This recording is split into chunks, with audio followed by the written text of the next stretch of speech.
আয়নাঘরের নাম আমি জীবনে প্রথমবার শুনলাম, কারণ আমরা নিজের পরিবার ছেড়ে আমরা যেখানেই যাই না কেন, একটা সময় মনে হয় তাদেরকে না দেখলে, তাদের কথা না ভাবতে পারলে, তাদেরকে ফোন না করলে আসলে আমরা শান্তি পাই না। তো সেই আয়নাঘরে গিয়ে গুম করে রাখা, তাকে তার পুরো একটা পৃথিবী কেড়ে নেওয়া, এইরকম আসলে আমার ভাবতে আমার নিজের কাছে খারাপ লাগতেছে। একে অনেকভাবে পোস্ট দিচ্ছে, টিকটকে এসে বলতেছে যে হাসিনা আপা চলে যাওয়ার কারণে তাদের অনেক খারাপ লাগতেছে, তারা আসলে মেনে নিতে পারতেছে না। তার এটা বাবা স্বাধীন দেশ করছে, তাহলে তাকে কেন থাকতে দেওয়া হলো না? আসলে তারা এখন কি উত্তর দেবে?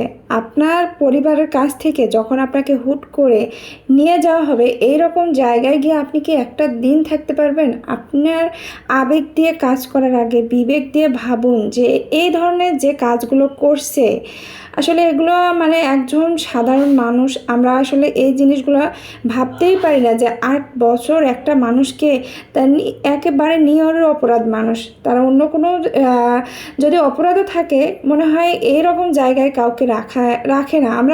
আমি এই নামটা আমি আমার জীবনে প্রথমবার শুনলাম। এগুলো হয়তো আমরা গল্পতে পড়েছি, আমরা সিনেমায় দেখেছি, কিন্তু বাস্তবে যে এরকম কাহিনী, আসলে এটা ভাবতে নিজের কাছে খারাপ লাগতেছে, অনেক খারাপ লাগতেছে। কারণ আমারও পরিবার আছে, আমারও তাদেরকে ছেড়ে যখন একটা মানুষ এইভাবে তাকে নির্যাতন করে, তাকে টর্চার করে, যারা এখন রান্নাঘর থেকে বের হয়ে এসে বলতেছে তাদের সেই অত্যাচারের কথা, আসলে এই কথাগুলো শোনার পর নিজের কাছে এত খারাপ লাগতেছে যে আমরা যাই হোক, আমরা মানুষ, আমরা সবাই সবার পাশে থাকবো, সবার কষ্টগুলো ভাগাভাগি করে নিব, এটাই কিন্তু আমাদের ধর্ম। কিন্তু এই যে কাজগুলো করছে, এটা কি কোনো মানুষ করতে পারে? আমরা একটা মানুষকে মনে হয় কি চড় মারতে গেলেও দুবার ভাবি, আর সে একটা মানুষকে তাকে মেরে ফেলতে সে 2 সেকেন্ডও টাইম নেয় না।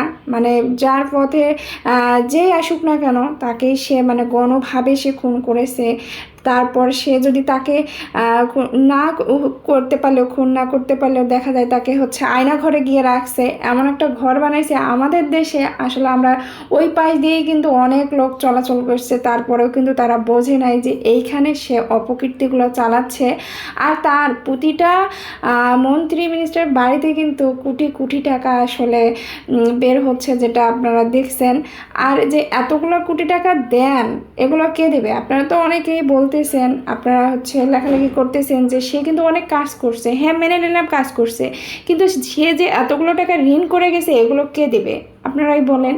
তো এই সব থেকে বেরিয়ে আপনারা যে যাই বলুন না কেন, বলার আগে আপনারা একবার হলেও ভাবুন যে অন্যায়ের কিন্তু পতন হবে। যে যে যে কোনোভাবে অন্যায় করুক না কেন, তার পতন একদিন না একদিন হবে। তার আসলে অন্যায় করতে করতে দেওয়ালে পিঠ ঠেকে গেছে। তো আসলে আমাদের আর কিছু বলার নাই। তো যাই হোক, সবাই আমরা দোয়া করব আমাদের দেশটা যেন আগামীতে আরও সুন্দরভাবে আমরা গড়ে তুলতে পারি। তো সবারই একমত।